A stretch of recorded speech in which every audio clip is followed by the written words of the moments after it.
우리 외부 강사 목사님 또 우리 집사님 오셔서 귀한 말씀 3주간 전해주셨는데 마치고 다시 시리즈 설교를 시작하게 됐는데 성령의 열매라고 하는 주제로 당분간 말씀을 나누도록 하겠습니다. 오늘은 그 첫 번째, 항상 서론을 해요. 서론적인 이야기입니다.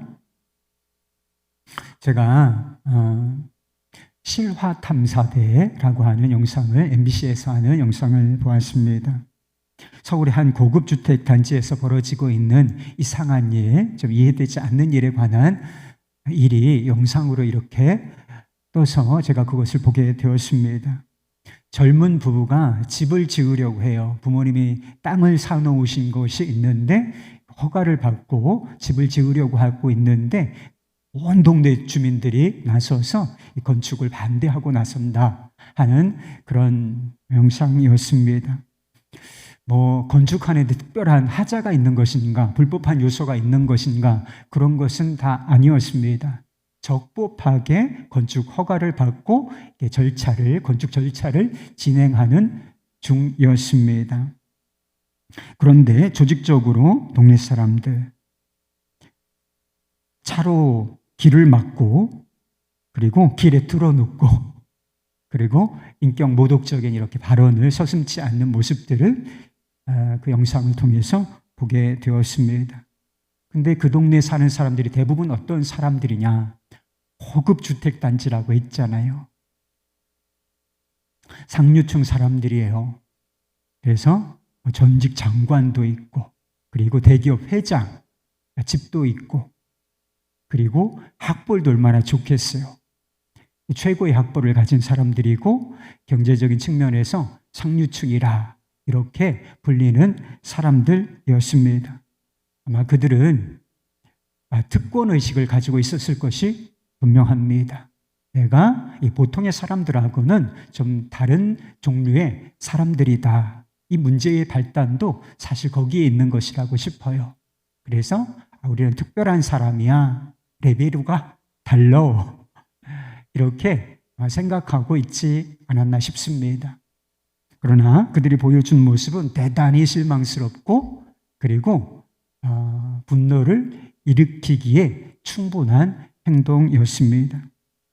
그들이 가진 의식, 우리는 보통 사람들하고는 좀 다르다. 우리는 특별한 존재야. 상류층이야.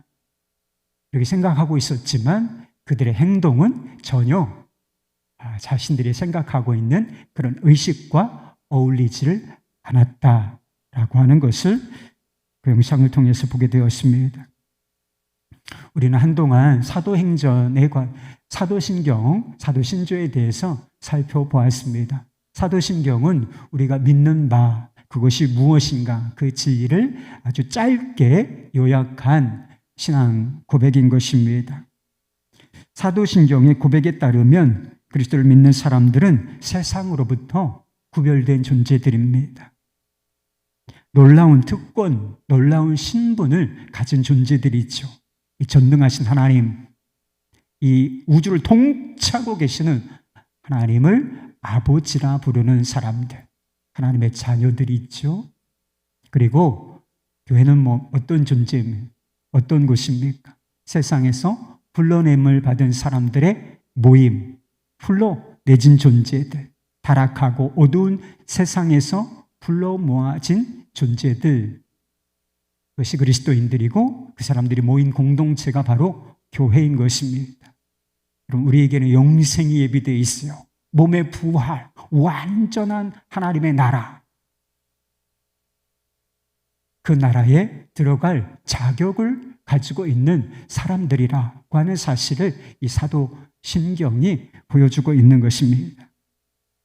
문제는 우리가 실제로 세상과 구별된 삶을 살고 있는가?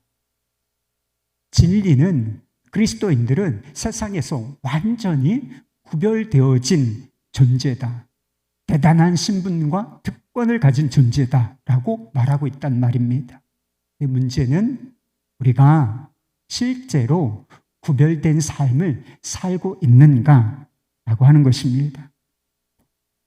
구별되었다라고 하는 의식은 있지만 실제로 구별된 삶을 살고 있지 않다면 적법한 절차에 의해서 건물 그 조그만한 거 하나 지으려고 하는 사람들, 그걸 그렇게 못되게 방해하는 사람들과 다를 게 뭐가 있어요, 우리가?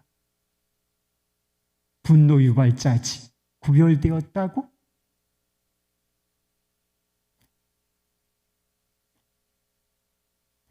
세상에 덕을 끼칠 수가 없는 상태가 되어버리고 마는 것입니다. 독일에 유명한 무신론 철학자가 있어요. 여러분 니체를 아십니까? 니체라는 사람이 뭐라고 말했느냐 하면 구속받은 사람들 더 많이 보면 자신이 그들의 구속자를 믿을 가능성이 더 높아질 것이다. 구별된 삶을 살고 있는 사람들을 내가 많이 볼 수 있다면 그들을 구별하신, 그들을 구속하시고 구원하셨다 하는 그 구세주를 내가 믿을 가능성이 더 높아질 것이다. 그런데 왜 자신은 여전히 무신론자로 남아있는가? 그런 사람을 보기가 어렵다는 뜻이겠지요. 아랍의 무슬림이었다가 예수 그리스도를 믿고 개종한 한 목사님, 이름이 어려워서 이름은 말씀드리지 않지만 그런 목사님이 계시대요. 그는 이렇게 말했습니다. 모든 그리스도인들이 그리스도인이라면 오늘날 무슬림은 없을 것이다. 그리스도인들이 구별된 사람답게 그리스도인으로 산다면 무슬림이 저렇게 세력이 커질 리는 없을 것이다. 라고 말하고 있는 것이지요. 삶이 바뀌지 않는 그리스도인들은 신뢰성에 문제가 있어요. 믿기 어렵습니다. 여러분의 삶이 바뀌지 않으면 우리가 무슨 말을 해도 사람들은 우리를 믿어주지 않을 것이다 라고 하는 것입니다. 나 자신을 신뢰하지 못할 뿐만 아니라 신뢰하게 하지 못할 뿐만 아니라 내가 믿는다고 말하는 구세주 우리 주 예수 그리스도를 신뢰하게 하지 못하는 일이 벌어질 수가 있다는 걸 얼마나 심각합니까? 나를 신뢰하지 않는 것은 괜찮을 수 있을지 모릅니다. 그것도 문제죠. 그러나 내가 믿는다고 하는 나로 말미암아 변화되지 않고 구별되지 않은 삶으로 말미암아 내가 믿는다고 하는 그리스도를 신뢰하게 하지 못한다면 이게 얼마나 큰 문제이겠습니까? 예를 들어서 누군가 나를 치료해 주는 의사가 아주 훌륭한 분이다. 내가 어떤 치료를 받고 있는데 그분 병을 잘 고치는 훌륭한 의사야 라고 하는 점을 누군가에게 소개시켜 주려고 한다고 생각해 보세요. 그런데 내가 안색이 안 좋고 점점 피폐해져 가고 죽어가고 있다면 나를 치료해 주는 의사가 실력이 있다. 훌륭한 의사다. 라고 하는 사실을 다른 사람들에게 어떻게 알려줄 수 있겠습니까?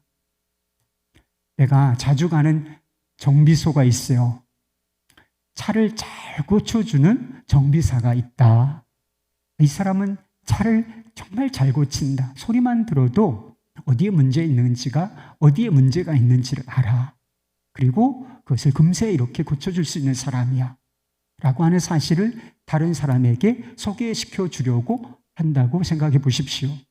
그런데 내 차에 정작 문제가 있다면 내 차의 배기통에서 막 시커먼 이렇게 매연이 나고 있다면 내가 하는 말 그리고 내가 소개시켜 주려고 한다. 실력이 있다라고 소개시켜 주려고 하는 그 정비사 그 정비사를 그 사람이 어떻게 신뢰할 수가 있겠습니까? 마찬가지로 우리가 죄와 세상에서 구원받았다는 것을 우리의 삶 속에서 전혀 볼 수가 없다면 우리의 구원자가 위대한 분이시다 라고 하는 사실을 다른 사람들에게 세상에 우리가 도대체 어떻게 알려줄 수 있겠습니까? 아무리 외쳐봐야 소용이 없는 거예요. 삶이 뒷받침되지 않으면 꼭 삶으로 전도하는 것은 아닐 수 있습니다. 진리는 그 자체로서 진리이기 때문이지요. 그러나 결국 우리의 삶이 변화되지 않고 세상 사람들과 똑같다. 그런데 우리를 구별하시고 구원하시는 분이 계시다. 그것을 세상에 어떻게 설득력 있게 전해줄 수 있겠는가 말입니다. 그럼 우리가 구별된 삶을 구별되었다라고 하는 의식 정도에 그치지 않고 실제로 우리가 구별된 삶을 살 수 있겠습니까? 우리의 삶은 변화될 수 있을까요? 그렇습니다. 사람은 안 변해. 이렇게 생각하는 사람들이 있어. 원판 불변의 법칙이라. 이거를 막 진리처럼 믿고 있어요. 그러니까 안 변하는 거예요. 그럼 사람은 변합니다. 삶은 새로워지게 되어 있어요. 여러분, 삶이 새로워지지 않는다면 도대체 예수는 왜 묻는 거예요? 삶이 새로워지지 않는데 완전한 삶을 얻을 것이다. 그렇게 어떻게 믿는 것이 가능할 수 있겠습니까? 삶은 변화될 수 있는 것입니다. 삶은 변한다. 삶이 어떤 원리로서 변하느냐. 그리고 삶이 어떻게 변하고 세상으로부터 구별되어지는가. 이걸 보여주는 것이 바로 갈라디아서 5장에 나오는 우리가 이번 주부터 살펴보려고 하는 성령의 열매에 관한 말씀인 것입니다. 우선 갈라디아서에 성령의 열매에 관한 말씀이 등장하게 된 배경이 있는 거예요. 이 배경을 이해를 해야 이 성령의 열매가 어떤 의미를 담고 있는지 알 수가 있습니다. 갈라디아서의 주제는 다른 복음은 없다는 것입니다. 다른 복음은 없다. 사도 바울이 복음을 전함으로 말미암아 갈라디아 지역에 교회가 생겼어요. 예수 믿는 그룹이 교회 공동체가 생겼다는 것이죠. 그런데 시간이 지나면서 사도 바울이 한 군데에서만 목회를 했던 것은 아니니까 순회 선교사였으니까 지역을 옮기면서 복음을 전하고 목회를 하지 않았겠습니까?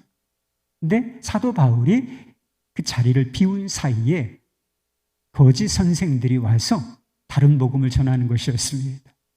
뭘 전했는가? 구원을 받으려면 믿음만 가지고 안 된다는 거예요. 예수만 믿어서 되는 것이 아니라 거기에 할례를 더해야 된다는 것입니다. 율법을 지켜 행하라. 예수도 믿고 그리고 할례도 행하고 율법도 지켜 행하라. 그리하면 너희가 하나님의 백성이 될 것이다. 구원받은 사람이 될 것이다. 이렇게 주장하는 무리들이 있었다라고 하는 것이죠. 사도 바울은 이들의 가르침을 잘못된 것이다 라고 말했는데 이들의 가르침을 뭐라고 불렀느냐 하면 그것은 그리스도께서 우리에게 허락하신 자유를 빼앗는 종의 멍에와 같은 것이다. 자유를 주셨는데 주님께서 우리가 믿음으로 말미암아 복음으로 말미암아 자유, 율법에서 죄에서 자유를 얻었는데 다시 할례를 행하고 다시 율법을 지킴으로 구원을 받으려 하느냐? 그것은 종의 멍에일 뿐이다.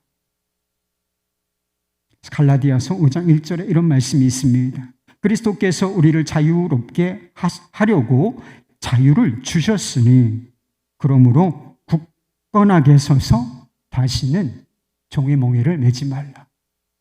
이전으로 돌아가지 말라는 거예요. 거짓 교사들은 복음에 할례와 율법을 더하려고 했습니다. 그러나 복음에는 더할 것이 없어요.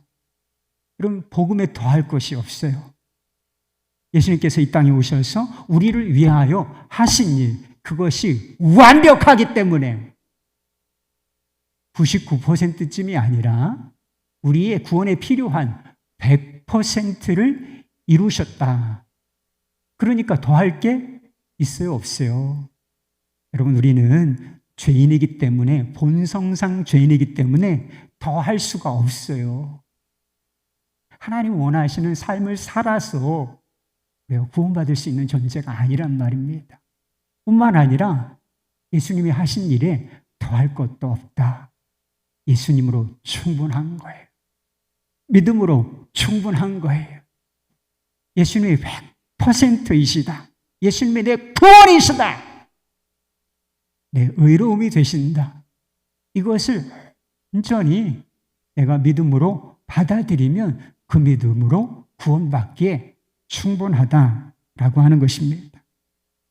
구원의 다른 이름이 자유예요. 우리가 죄에서 자유함을 얻게 되고, 그리고 우리를 죄인으로 정죄하는 율법에서 자유를 얻게 하는 것. 그럼 이것이 복음인 것입니다. 이것이 믿음의 능력인 것입니다.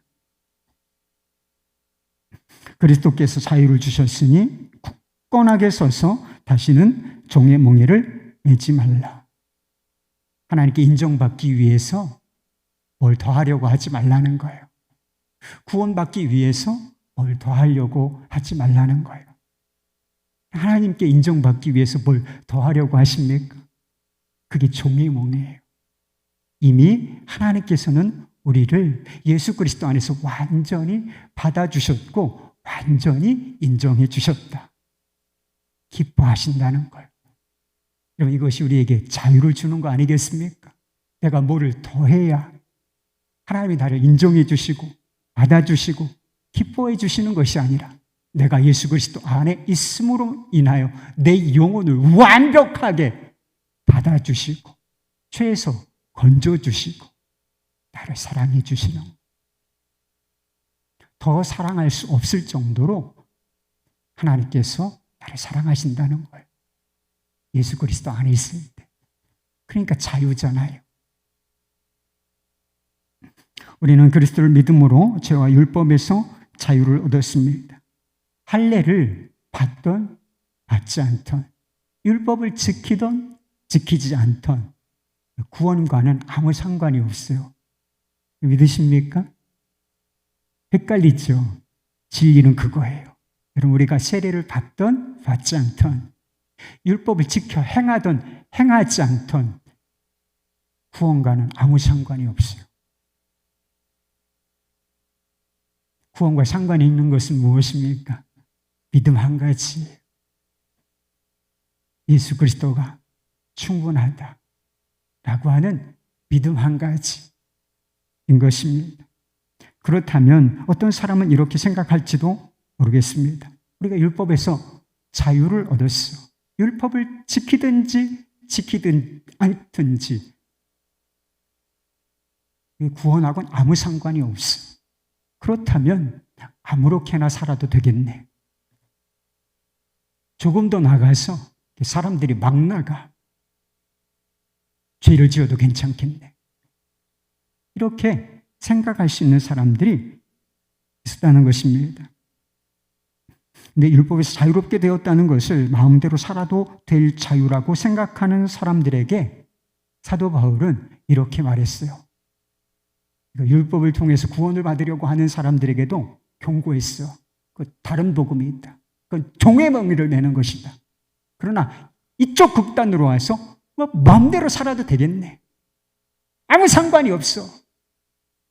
죄를 지어도 괜찮다. 이렇게 생각하는 사람들에게도 경고하고 있어요.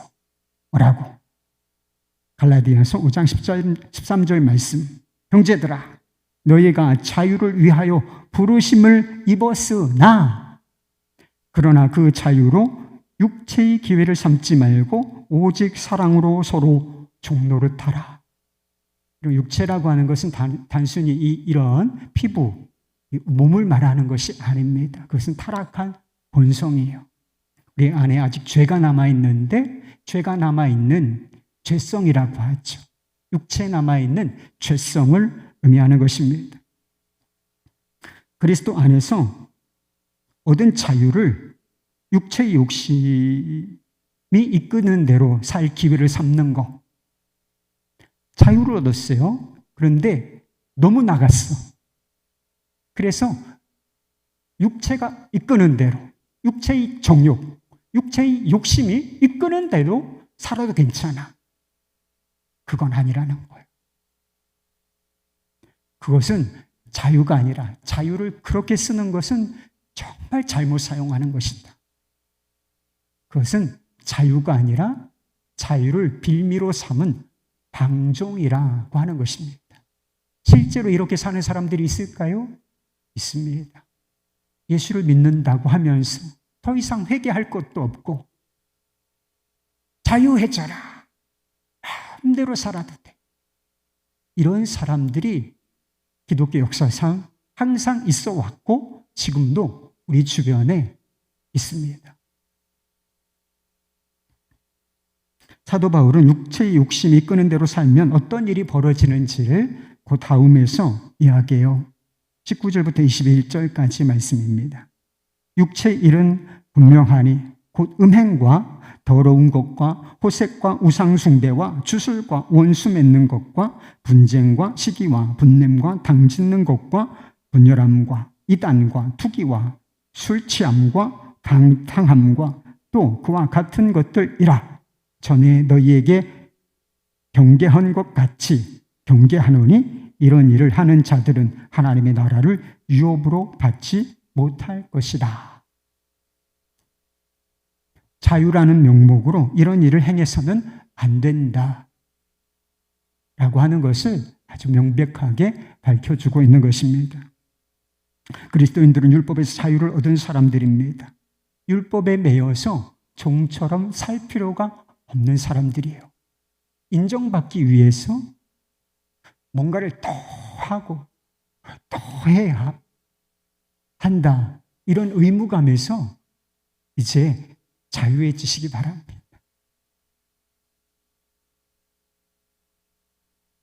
그렇다고 육체의 욕심을 따라 살아도 되는 것인가? 그러면 안 되는 사람들이라고 하는 것이죠. 우리가 율법의 지배도 받지 않고 그리고 육체대로 살지도 말아야 한다면 우리가 무엇의 지배를 받고 어떤 방식으로 살아야 한다라고 하는 것인가요? 율법을 지켜서 규칙을 지켜서 하나님께 인정받고 그렇게 받아들여진다고 그렇게 안 살아도 돼. 그렇지만 너무 극단으로 나가서 이제 마음대로 살아. 육체의 욕심이 이끄는 대로 막 죄를 지으며 살아도 안 돼. 그러면 우리는 어떻게 살아야 한다는 것입니까? 어떤 원리로, 어떤 방식으로, 어떤 삶을 살아야 하는가? 그에 대한 대답이 바로 우리가 살펴보고자 하는 것입니다. 그에 대한 대답은 성령의 지배를 받으며 성령을 따라 살아야 한다라고 하는 것입니다. 갈라디아서 5장 16절, 18절, 25절 말씀입니다. 내가 이르노니 너희는 성령을 따라 행하라. 그리하면 육체의 욕심을 이루지 아니하리라. 너희가 만일 성령이 인도하시는 바가 되면 율법 아래 있지 아니하리라. 만일 우리가 성령으로 살면 또한 성령으로 행할지니. 성령 안에서 성령의 인도하심을 따라 성령으로 사는 방식, 이것이 바로 저와 여러분이 살아야 할 새로운 삶의 방식, 원리라는 것입니다. 성령의 지배를 받으며 그리고 성령의 인도하심을 따라서 사는 사람들이 맺게 되는 삶의 열매가 있는데 그게 바로 성령의 열매라고 하는 것입니다. 오직 성령의 열매는 사랑과 희락과 화평과 오래 참음과 자비와 양성과 충성과 온유와 절제니 이 같은 것을 금지할 법이 없느니라. 그러니까 육체의 욕심이 이끄는 대로, 우리의 죄성이 이끄는 대로 마음대로 살면 어떤 결과가 온다고 쭉 열거했죠. 육체의 일은 분명하니 방탕하게 되고 음행과 우상숭배와 이단과 술취함과 당짓는 것과 분열과 이렇게 살던다 그랬어요. 그런데 성령의 지배를 받고 그분이 이끄시는 대로 살게 되면 완전히 그것과는 대비되는 열매가 우리에게 맺어지게 된다. 완전히 구별되는 거죠. 세상과 구별된 삶을 살아가게 되는 것입니다. 그렇다면 성령의 열매가 무엇을 의미하는 것일까? 성령의 열매라고 하는 것은 어떤 업적이나 또는 성과를 의미하는 것이 아닙니다. 어떤 행동 하나를 말하는 것이 아닙니다. 성령의 열매는 성품에 관한 것이다. 무엇에 관한 것이다? 성품에 관한 것을 말하는 것입니다. 그냥 인간적으로 성품이 좋은 사람들이 있죠. 저 사람은 성품이 참 좋아. 세상에서 그런 이야기를 해요. 그렇지만 단순히 인간적으로 성품이 좋다, 천성이 좋다라고 하는 정도를 말하는 것도 아닌 것입니다. 그것은 예수님의 성품을 의미하는 것입니다. 사랑으로부터 시작해서 절제까지 9가지죠. 이 9가지 열매를 보십시오. 다 어떤 행동의 구체적인 행동 이전에 우리의 마음, 우리의 성품에 관한 문제라고 하는 것을 알 수가 있게 됩니다. 그런데 이 9가지 성품을 완벽하게 갖추고 계셨던 분이 딱 한 분 계신데 그분이 바로 우리를 구원하러 오신 예수 그리스도이시라는 것입니다. 그분이 사랑으로 얼마나 충만하십니까? 원수를 위하여 자기 목숨을 내어줄 정도로 사랑이 충만하신 분, 그분이 바로 예수 그리스도 아니시겠습니까? 그런데 절제까지 완벽한 성품을 가지고 계신 분이 바로 예수 그리스도이신데, 우리가 성령의 열매를 맺는다는 것은 우리의 성품에도 주님을 닮은 이 9가지 성품의 열매가 맺어진다 라고 하는 것을 의미하는 것입니다. 이 땅에서 그리스도의 성품을 담는 것은 완전하게 되는 일은 없을 거예요. 우리는 이 땅에서는 언제까지나 불완전한 상태로 남아있을 것이기 때문에 우리가 주님의 성품을 담는 데 있어서도 결코 완벽해지는 일은 없을 것입니다. 그러나 소망이 있어요. 그 일이 완전해질 때가 오게 된다. 예수님의 성품을 담되 완벽하게 일치할 정도로 닮을 때가 올 것인데, 그때가 바로 예수님께서 다시 오실 때인 것입니다. 그러면 부족하고 모나하고 이런 성품이 싹 사라지고 완벽하신 예수님의 성품을 우리가 담게 된다. 그래서 예수님을 완전히 닮은 모습으로 우리가 하나님 나라에서 서로를 대하게 될 것이다 라고 하는 것입니다. 분명한 사실은 완벽하지는 않을 것이지만 이 땅에서 분명히 그리스도를 닮은 성품의 열매가 맺어질 것이고 맺어져야 합당하다라고 하는 사실을 이 성경이 말해주고 있는 것입니다. 예전에 제가 제자훈련 사역을 할 때 예수님을 인격적으로 만나고 삶이 변화된 분이요. 오래 교회는 다니셨지만 예수님을 인격적으로 만난 건 그 시점이야. 그래서 연세가 많으시니까 자기 모습 그대로 이렇게 오랫동안 살아오셨던 분이세요. 근데 예수님을 인격적으로 만나고 자신의 삶의 평화를 이렇게 간증하신 적이 있습니다. 그동안 독선적이며 내 주장으로 모든 것을 결정했기에 아내와 상의하는 것은 생각조차 하지 않았습니다. 그래서 아내와 자녀들에게 많은 상처를 주었습니다. 하지만 절대 바뀔 것 같지 않았던 제 완고한 마음이 부드러워졌고 자녀들과의 관계가 회복되었을 뿐만 아니라 자녀들을 위해 손을 얹고 기도해 줄 수 있는 축복의 아버지가 되었습니다. 아내를 인생의 최고의 선물이라 자신 있게 말할 만큼 사랑의 마음이 더 커졌습니다. 저를 교회로 인도하는 것이 너무 고마워서 집에서도 권사님이라고 부릅니다.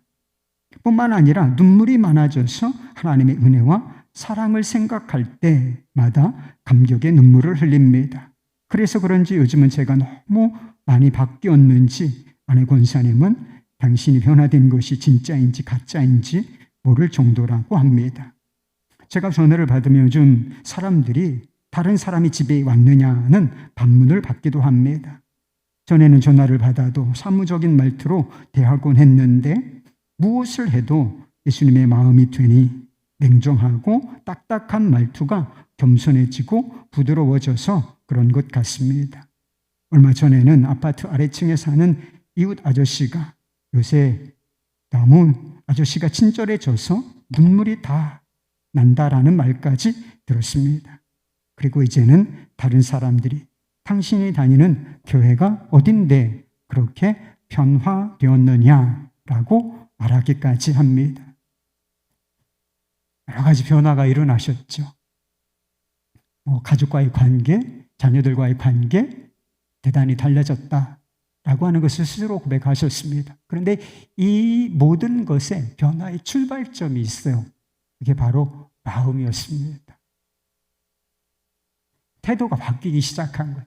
행동 하나가 바뀐 것이 아니라 마음이 달라지고 그리고 그분의 성품의 변화가 완고한 성품, 꼬장꼬장한 사람 있잖아요.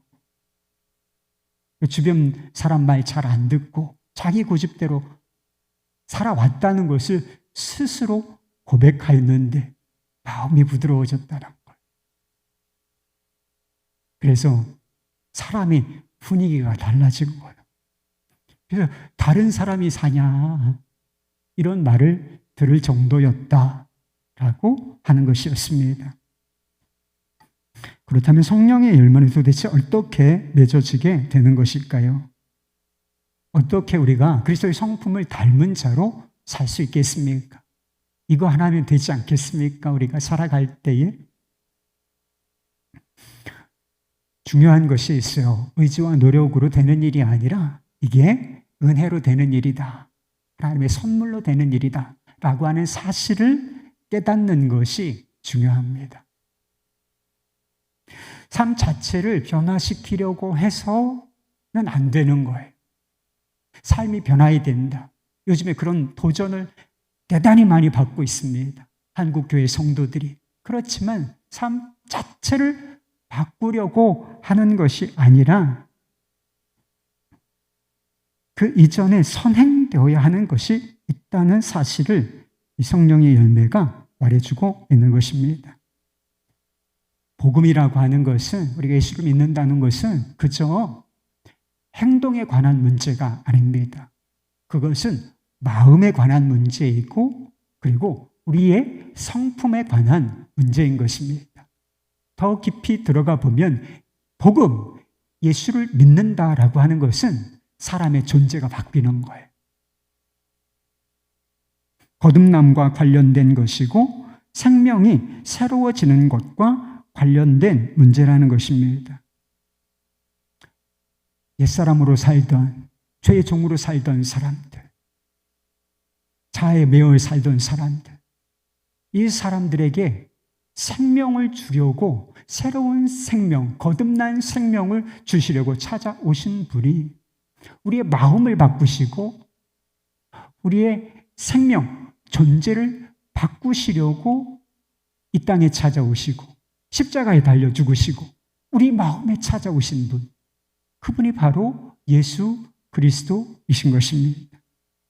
그냥 행동 한 가지를 바꿔주시기 위하여 윤리적으로 도덕적으로 조금 나은 사람으로 만들어주시기 아니라 원판을 갈아엎어 주시기 위하여 옛사람을 십자가에 죽이시고 자신이 이루신 부활 생명, 그 영광스러운 생명을 우리 안에 선물로 주시기 위하여 예수님께서 오신 것이다 라고 하는 것입니다. 나무가 어떻게 열매를 맺는지를 한번 생각해 보세요. 가지만 앙상하던 나무가 지금 막 파랗게 됐어요. 잎이 쫙 하고 아주 싱싱한 초록색이 됐습니다. 조금 지나면 이제 유실수들은 열매를 맺겠죠. 그런 나무들이 어떻게 열매를 맺게 되는지를 한번 생각해 보세요. 열매를 맺는데 가장 중요한 조건이 있어요. 그 나무가 살아있으면 열매는 맺어지는 거예요. 그렇지 않습니까? 살아있으면 열매를 맺게 되는 것입니다. 요한복음 15장 말씀에 보면 예수님께서 비유 한 가지를 쓰셨는데 자신을 포도나무라고 말씀하시고 우리는 그 포도나무에 붙어있는 가지라 이렇게 말씀하시면서 열매에 관한 말씀을 하셨어요. 4장 4절 5절 말씀, 내 안에 거하라 나도 너희 안에 거하리라.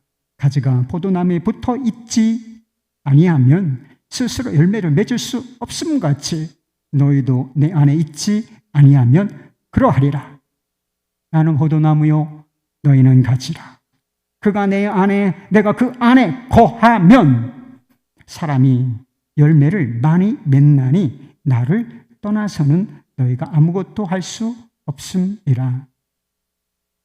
열매를 맺느냐 맺지 못하느냐, 아무것도 열매를 맺지 못하느냐 아니면 많은 열매를 맺느냐, 이것을 결정하는 것이 무엇입니까? 예수 그리스도 안에 있는가 라고 하는 사실이에요. 그에게 접붙여져 있으므로 그분이 주시는 생명으로 살고 있는 사람, 그 사람은 당연히 자연스럽게 열매를 많이 맺게 되어 있다는 것입니다. 예수님께서 마태복음 7장에서 열매에 관한 말씀을 하신 적이 있습니다. 그 열매를 보고서 그 나무를 분별할 수 있을 것이다. 그러나 우리가 착각하면 안 되는 것이 있습니다. 이 열매에 대한 강조점이 있죠. 그러나 열매가 나무의 됨됨이를 결정하는 것이 아니라는 점을 이해하셔야 하는 것입니다. 열매를 결정하는 게 뭐예요? 여러분의 삶의 열매, 성품의 열매를 결정하는 것이 무엇입니까? 그게 나무의 본질이라는 거예요. 그 나무가 좋은 나무면 당연히 좋은 열매를 맺을 것이고, 그 나무가 못된 나무일 경우에는 결코 좋은 열매를 맺지 못할 것이다. 그러니까 열매를 보고서 그 나무됨을 알 수 있을 것이다 라고 말씀을 하셨다는 것입니다. 삶과 성품이 변화됨으로 말미암아 우리가 그리스도께 속하는 것이 아니라 그리스도께 속해 있는 사람, 비유로 말하자면 믿음으로 말미암아 그리스도께 접붙여져 있는 사람이 그 안에서 나오는 생명으로 말미암아 열매를 맺게 되는 거예요. 이게 성령의 열매인 것입니다. 성령의 열매를 맺는 가장 기본적인 조건은 우리가 예수의 생명을 가진 자인가라고 하는 것입니다. 다르게 표현하면 우리를 거듭나게 하시고 예수 그리스도를 주목하게 하시며 예수 그리스도를 알아가게 하시는, 예수 그리스도를 닮게 하시는 성령이 내주하고 계신가? 우리가 성령의 사람인가? 우리가 성령의 지배를 받고 있는가? 이게 성령의 열매를 맺는 가장 기본적인 조건이라는 거예요. 그러면 다 열매를 맺을 수 있는 거예요. 윌리엄 템플이라고 하는 사람이 있어요. 그분은 우리가 예수 그리스도를 닮는 것과 관련하여 이렇게 말한 적이 있습니다. 내게 햄리리스나 리오왕 같은 희곡을 주고 그런 희곡을 쓰라고 말하는 것은 아무런 소용이 없는 일이다. 셰익스피어는 할 수 있지만 나는 할 수 없다. 내게 예수님의 삶과 같은 삶을 보여주고 그렇게 살라고 하는 것은 아무런 소용도 없는 일이다. 예수님은 그렇게 사실 수 있지만 나는 그럴 수 없다. 그러나 셰익스피어의 재능이 내 속에 들어온다면 나도 그처럼 희곡을 쓸 수 있다. 예수님의 영이 내 속에 들어오면 나도 그분처럼 살 수 있다. 예수님께서 그래서 오신 거예요. 여러분, 흉내내서 예수처럼 살 수 있을 것 같아요? 노력해서 의지로 수행해서 돌을 닦아서 예수님처럼 살 수 있을 것이라고 생각하십니까? 성령의 열매가 맺어질 것이라고 생각하세요? 흉내는 낼 수 있지만 절대로 열매, 하나님께서 계획하신 그 열매는 맺어질 수가 없는 것입니다. 우리의 성품에 성령의 열매가 맺어지지 않고 있다면 무엇이 문제인가요? 예수님과의 관계에 문제가 있는 것입니다. 그분을 믿는 믿음에 문제가 있는 거예요. 극단적으로 말해서 예수님을 닮은 성품이 내 삶 가운데, 내 성품 가운데 전혀 드러나지 않나 예수를 안 믿고 있는 것입니다. 예수의 생명을 받은 자가 아닌 거예요. 성령께서 내주하시는 자가 아닌 것이지, 그냥 믿음을 흉내내는 정도에 머물러 있는 것이지, 진정으로 예수의 생명이 내게 들어오고 성령의 법, 이것에 지배를 받고 있는 상태는 아니라고 하는 점을 말해주고 있는 것입니다. 성령의 열매는 하나님께서 성령을 통하여 맺게 하시는 것입니다. 정확하게 말하면 열매를 맺어야 하는 것이 아니라 맺어지게 되는 거예요. 우리가 예수의 생명을 받고 성령이 우리 안에 거하시면 열매는 자연스럽게 맺어지게 되는 것이란 말입니다. 그런 의미에서 성령의 열매는 은혜요 선물인 것입니다. 사랑에 있어서 자라요. 다른 사람과 화평한 관계를 맺을 줄 압니다. 사람이 신실하고 온유해요. 그리고 극단적으로 나가지 않고 절제할 줄을 알아. 이것이 사람의 힘으로 능으로 되어지는 것이 아니라 성령으로 되어지는 것입니다. 성령께서 우리를 다스리고 지배하고 계실 때 예수의 생명이 내 안에서 역사하고 있을 때 우리의 삶의 성품에 자라는 열매들이라고 하는 것입니다. 물론 성령의 열매가 맺어지는 데는 우리의 순종이 필요한 영역이 있다는 사실을 알게 돼요. 사도 바울이 성령과 관련해서 어떤 표현을 썼느냐? 너희는 성령을 따라 행하라. 성령이 인도하시는 바가 되면 성령으로 살면 또한 성령으로 행할지니. 이게 다 수동적인 표현은 아니잖아요. 다 적극적인 표현이 들어 있습니다. 우리의 반응과 우리의 순종을 내포하고 있는 그런 표현들이라고 할 수가 있는 것입니다.